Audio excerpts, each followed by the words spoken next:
బులెటిన్లో మరో breaking news చూస్తున్నాం. నీది ప్రజాపాలన తెలంగాణ ద్రోహుల పాలన అని సీఎం రేవంత్ రెడ్డిపై బీఆర్ఎస్ నేత హరీష్ రావు ధ్వజమెత్తారు. కాంగ్రెస్ ప్రభుత్వం అధికారంలోకి వచ్చిన తర్వాత విద్యుత్ శాఖలో మొత్తం ఉన్నతాధికారులుగా తెలంగాణ ద్రోహులనే నియమిస్తుందని మండిపడ్డారు. ఆ పోస్టులకు తెలంగాణలో సమర్థవంతమైన అధికారులే మీకు దొరకడం లేదా అని ప్రశ్నించారు.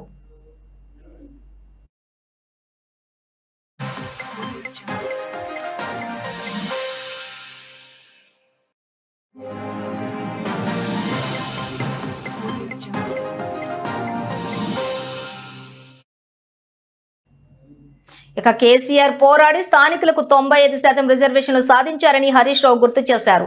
కానీ కాంగ్రెస్ అధికారంలోకి వచ్చిన తర్వాత విద్యుత్ శాఖలోని పై పోస్టుల్లో ఆంధ్ర వాళ్లనే నియమించారని తెలిపారు. జెన్కో హెడల్ అండ్ థర్మల్ డైరెక్టర్ గా రాజశేఖర్ రెడ్డిని తీసుకున్నారని తెలిపారు.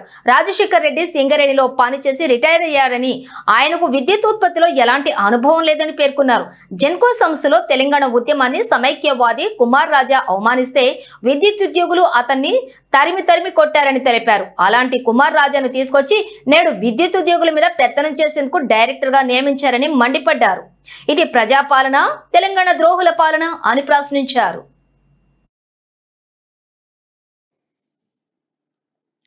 ఎంతో ఇంకోటి విద్యుత్ శాఖలో ఈరోజు చాలా బాధ కలిగే అంశం ఏంటంటే మొత్తం ఆంధ్ర అధికారులతో నింపేస్తున్నారు.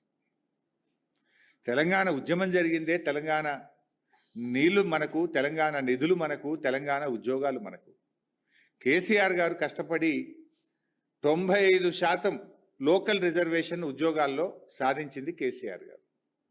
కానీ ఇలా కాంగ్రెస్ ప్రభుత్వం వచ్చినాక అత్యంత కీలకమైనటువంటి పోస్టులో ఈ విద్యుత్ విభాగంలో మొత్తం ఆంధ్ర అధికారులను నింపుతా ఉన్నారు. నేను మచ్చుకు కొన్ని మీ ద్వారా ప్రజల ముందు పెట్టాలనుకుంటున్నాను. ఓన్లీ విద్యుత్ శాఖని, ఇంకా చాలా శాఖలలో చాలా ఉన్నారు.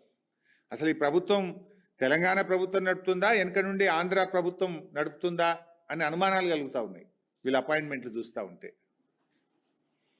వరుసబెట్టి ఆంధ్ర ప్రాంతానికి చెందిన వారిని అత్యంత కీలకమైన విభాగాల్లో ఇవాళ విద్యుత్ శాఖలో అపాయింట్ చేసినారు. ఇవాళ జెన్కో డైరెక్టర్, ఎంతోమంది అనుభవం ఉన్న వాళ్ళు తెలంగాణ బిడ్డలు ఉన్నారు. జెన్కోలో ఈ అంటే హైడల్ అండ్ థర్మల్ ప్రాజెక్టుల నిర్మాణము, నిర్వహణ ఎవరికి ఇస్తారు? జనరల్గా తెలంగాణ బిడ్డలు ఎవరన్నా జెన్కోలో పనిచేసే వాళ్ళకు, అంటే ప్రాజెక్టులు కట్టేటప్పుడు కానీ ప్రాజెక్టుల నిర్వహణలో ఉన్నటువంటి అనుభవజ్ఞులైన ఇంజనీర్లను తీసుకోవాలి. వీళ్ళు ఎవరిని తీసుకున్నారు? రాజశేఖర్ రెడ్డి గారని సింగరేణిలో పనిచేసిండు. ఆయన ఎన్నడూ జెన్కోలో పనిచేయలే, కరెంటుకు సంబంధం లేదు. సింగరేణిలో పనిచేసి రిటైర్ అయినటువంటి ఒక ఆంధ్ర ఉద్యోగిని తెచ్చి మన తెలంగాణ జెన్కో ప్రాజెక్ట్ డైరెక్టర్గా అపాయింట్ చేసింది. అంటే దీని వెనుక ఎవరున్నారు? ఈ అపాయింట్మెంట్ ఏ రకంగా తెలంగాణకు దోహదం చేస్తుంది, ఉపయోగపడుతుంది? ఆయన ఏమైనా నిష్ణాతుడా అంటే కరెంటు డిపార్ట్మెంట్లో ఎన్నడూ పనిచేయలేదు. పనిచేసింది సింగరేణిలో, రిటైర్ అయిన ఆయనని తెచ్చి హైడల్ అండ్ జెన్కో ప్రాజెక్టు నిర్మాణానికి ఈ రాష్ట్రానికి డైరెక్టర్గా అపాయింట్ చేసిండ్రు. ఇది కీలకమైనటువంటి పదవుల్లో అనుభవం లేని పక్క రాష్ట్ర అధికారులను నియమించడం అంటే ఇది తెలంగాణ విద్యుత్ ఇంజనీర్. ఇంకో